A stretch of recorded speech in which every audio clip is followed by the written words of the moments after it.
Hello guys, this is Nikhil. चलिए आज नए टॉपिक के साथ मैं आप सभी का स्वागत करता हूं। क्वालिटी अचीवर क्लासेस में आप सभी दोस्तों का बहुत बहुत स्वागत है। इसमें मैं आपको पॉलिटी के सेशन अभी पढ़ा रहा हूं, जिसमें कि सारे टॉपिक्स एक एक करके कवर कर रहा हूं। ऑलरेडी मैंने 16 टॉपिक कवर कर लिया है। अब जो है 17वां टॉपिक आपके सामने प्रेजेंट कर रहा हूँ। ये महान्यायवादी यानी अटॉर्नी जनरल से रिलेटेड है और इसे अंत तक देखिए और सारे इससे जुड़े तथ्यों को आप जान जाइए। ठीक है, लेट स्टार्ट। तो इसमें देखिए, सबसे पहले अगर मैं बताऊं महत्वपूर्ण तथ्य में क्या है कि इसका पद का जो सृजन हुआ है वो अनुच्छेद 76 के तहत हुआ है। ठीक है ना। आपको मैंने बताया था 74-75 के विषय में कि वो जो है मंत्रिपरिषद और प्रधानमंत्री से रिलेटेड है। उसके बाद जो है 76 का अगर बात करूं तो वो अटॉर्नी जनरल से रिलेटेड है। ठीक है, ये अटॉर्नी जनरल कौन होता है? विधि संबंधी चुनौती को सामना करने में सरकार का सहायता करता है और प्रथम विधि अधिकारी होता है और इसकी नियुक्ति राष्ट्रपति के द्वारा की जाती है।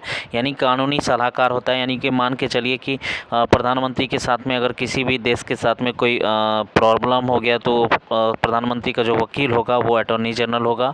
और स्टेट में क्या होता है? एडवोकेट जनरल होता है। तो इस तरह से वहाँ अलग होते हैं, तो ध्यान रखिएगा। अगला जो इसमें नियुक्ति कौन करता है और किस आधार पे होता है? देखिए, आधार इसका है कि सरकार की इच्छा के अनुरूप ही होता है। यानी सरकार जिसको चाहे उसको अटॉर्नी जनरल बना दे, लेकिन उसके कार्यकाल यानी मतलब कुछ कैटेगरी होते हैं, वो मैं बता दूंगा आगे। इसका कार्यकाल जो है राष्ट्रपति की इच्छा अनुसार या प्रसाद प्रसन्न, यानी राष्ट्रपति अगर चाहे तो किसी भी कारणवश अगर मान के चलिए कभी भी समस्या आए तो उस आधार पे इसे हटा सकते हैं या फिर अपने मतलब ये लगातार कंटिन्यूस रहेंगे अपने पोस्ट पे। अगर त्यागपत्र की बात की जाए तो इसका त्यागपत्र राष्ट्रपति को दिया जाता है। ठीक है ना। और फिर योग्यता की बात किया जाए तो इसकी योग्यता सर्वोच्च न्यायालय या के न्यायाधीश के रूप में 5 वर्ष हाई कोर्ट का जज या फिर 10 वर्ष हाई कोर्ट का वकील के रूप में कार्यकाल अगर किए हैं तो ये डेफिनेटली जो है हाई कोर्ट या सुप्रीम कोर्ट में भी जा सकते हैं। तो ये जो है डेफिनेटली अटॉर्नी जनरल के पोस्ट पे इलेक्टेड हो सकते हैं।